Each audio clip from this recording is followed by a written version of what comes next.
Bonsoir, mesdames, messieurs, ici Michel Godbout et bienvenue à ce résumé sportif de la chaîne TVA Sport avant de retourner à la troisième période. Et voici quelques nouvelles. Tout d'abord, Anthony Calvillo avait des sentiments contradictoires à la suite de la nomination de Mark Trestman au poste d'entraîneur-chef des Bears de Chicago. Calvillo, qui a accumulé plus de 5000 verges en moyenne par la passe par saison depuis l'arrivée de Trestman en 2008, il ne cache pas que son départ sera une lourde perte pour les Alouettes. Selon lui, Trestman a fait ses preuves et méritait en fait sa chance dans la NFL. Tomáš Plekanec a finalement patiné avec ses coéquipiers lors du jour 4 du camp d'entraînement du Canadien. Plekanec patinait en solitaire depuis dimanche en raison d'une blessure aux côtes. Il s'est entraîné au centre de Brian Gionta et Alex Galchenyuk sur le deuxième trio. Le Tchèque était évidemment heureux de retrouver ses coéquipiers.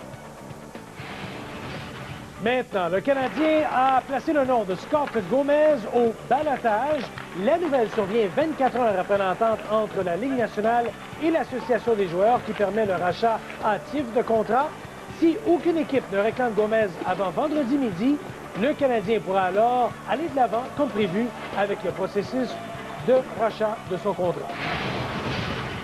Selon l'agent de Piquet Souban, Don Meehan, le Canadien et son client sont encore loin d'une entente.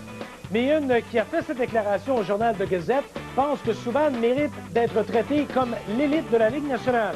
Il réclame un contrat de longue durée alors que le tricolore lui offre un pacte de 2 ans. L'an dernier, Souban était au 18e rang des défenseurs de la Ligue nationale pour le temps d'utilisation. Il a récolté 36 points en 81 matchs. Hockey junior maintenant, les Wildcats de Moncton n'ont fait qu'une bouchée des Sea Dogs de Saint-Jean grâce à une victoire de 7-1. Dimitri Jaskin a terminé la rencontre avec une imposante récolte de 5 points, tandis que Philippe Danault et Ivan Barbachev ont cumulé 4 points chacun.